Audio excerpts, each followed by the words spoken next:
Yes Your Grace 2 Snowfall was released on May 8, 2025. It is a story-driven kingdom management game with a heavy focus on the story. It is a sequel to the original Yes Your Grace, which released in 2020 to a pretty positive response. But is the sequel worth playing? If you like gaming reviews and gameplay, make sure to like and subscribe, but now let's start with the numbers.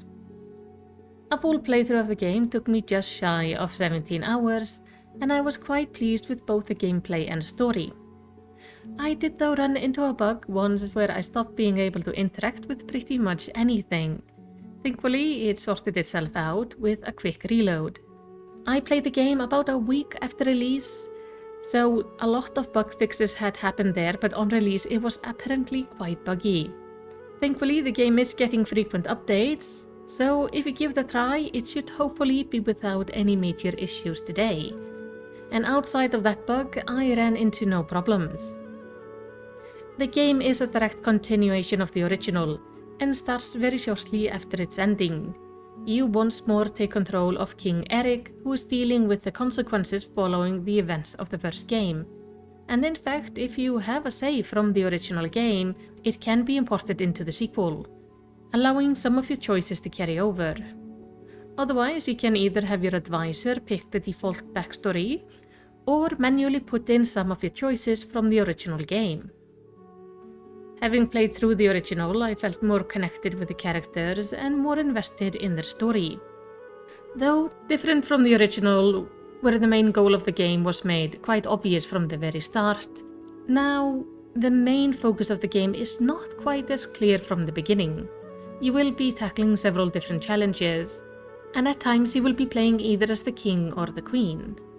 But while at the start I was a little bit unsure if I would actually like the story, I did end up being very happy with it.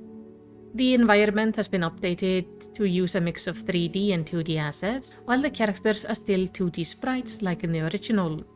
I found the castle and surrounding areas to be very pretty, and I like the different areas we visit throughout the game. The music is great, and I especially fell in love with the main theme of the game.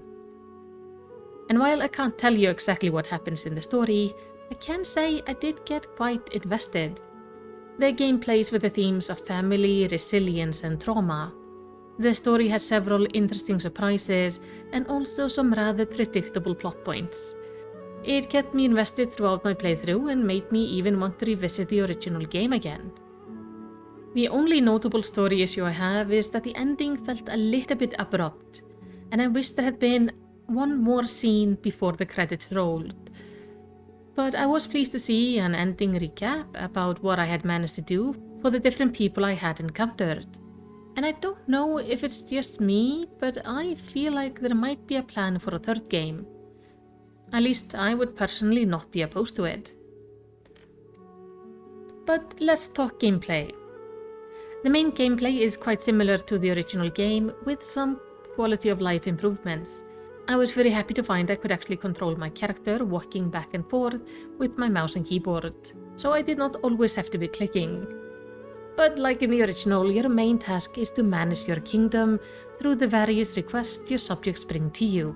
The game is split into several chapters, and within each chapter you have multiple weeks to finish that chapter's goal. Each week you will speak to your subject in the throne room, where they bring you their various problems, and it's up to you and your resources if you will assist them. It's a resource management without knowing exactly how many resources you will require each week. When a subject comes to you asking for help, you will get a progress bar to fill up. Depending on how much you fill it, you can either finish the mission properly, do it so well that you get a bonus, or just barely pass it with the risk that the subject might return with either good or bad news. To fulfill these requests, you have your agents. You can have 2 agents active at a time, though you will find more agents as you progress through the game. Each agent can perform a task a certain amount of times each week, and they will increase the progress bar different amounts depending on their skill set and effectiveness. In addition to the agents, you also have various items that might help push the progress bar further as well, like tools, maps or food. But how and when you use this is up to you to choose and manage. Fulfilling a request will increase your kingdom's level, allowing you to pass laws that bring various perks and drawbacks. It will also increase your people's happiness and give you your weekly prosperity, which you require to trade in for resources at the end of the week.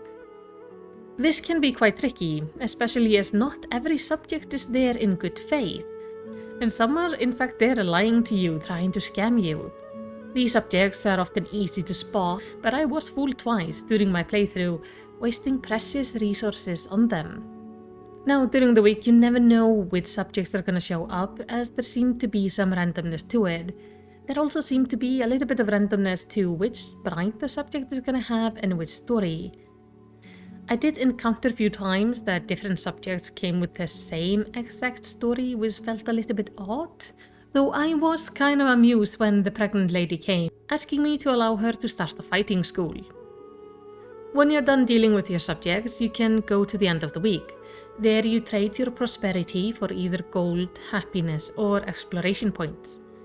Gold is used to pay your agents and buy various items like food, tools, healing potions, and more, which are both used to cure your injured agents, finish quests, or help with your subject requests. Paying agents is especially important, as it's how you replenish their actions, as without agents you will struggle to finish any requests. Then there are the exploration points. From the start you will have access to a map of your kingdom, and you use exploration points to go to different areas to, explore. There you can find items, open up ways to other points on the map, or find fights. Though these areas are specifically marked, so don't worry, you won't be walking into a fight without knowing it. These explorations are vital both to manage danger within the kingdom and finish various quests you will encounter. Because, of course, it is not just dealing with your subjects, it is also dealing with the various quests you are working on. When not speaking to your subjects, you can walk around the area and talk to your family and agents or other important people. And most of them will ask you to do things for them. Sometimes these are optional, but some are quite mandatory. Though I would say the optional quests have pretty good rewards and are definitely worth doing. The game though isn't always super clear on how to finish a quest, but in most cases it's not too hard to figure it out. And these story quests will affect the fate of your agents and your family, both their survival and future happiness. And I found myself quite invested in them, wanting to make sure everyone got their optimal outcome. And while I did not manage to do it for everyone, it just gives me an excuse to play the game again. But overall, I found the gameplay to be fun. But I also enjoy games like this. I found it satisfying and challenging to manage my resources as I tried to help everyone, while also trying to make sure I kept my family safe and progressed with my bigger goals. And honestly, I would recommend the game, though I think it is definitely worth playing the original first, as that one is quite good and also is more likely to go on sale, allowing you to figure out if this type of gameplay actually appeals to you.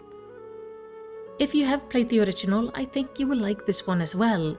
There are definitely some changes, but I found them to be quite good, and I was very entertained throughout. And it was very fun to see some familiar faces, both people I quite liked and people I really wanted to put in my dungeon. So for me, the game was definitely worth playing, but I think this is definitely a specific genre that you either are gonna like or really not be that interested in. But tell me, what do you think? Is Yes Your Grey Snowfall worth playing for you? Let's talk about it down in the comments, and while you're down there, make sure to do the good YouTube stuff by liking and subscribing. And in the end, all I wanna say is takk fyrir að horfa og eigðu yndislegan dag.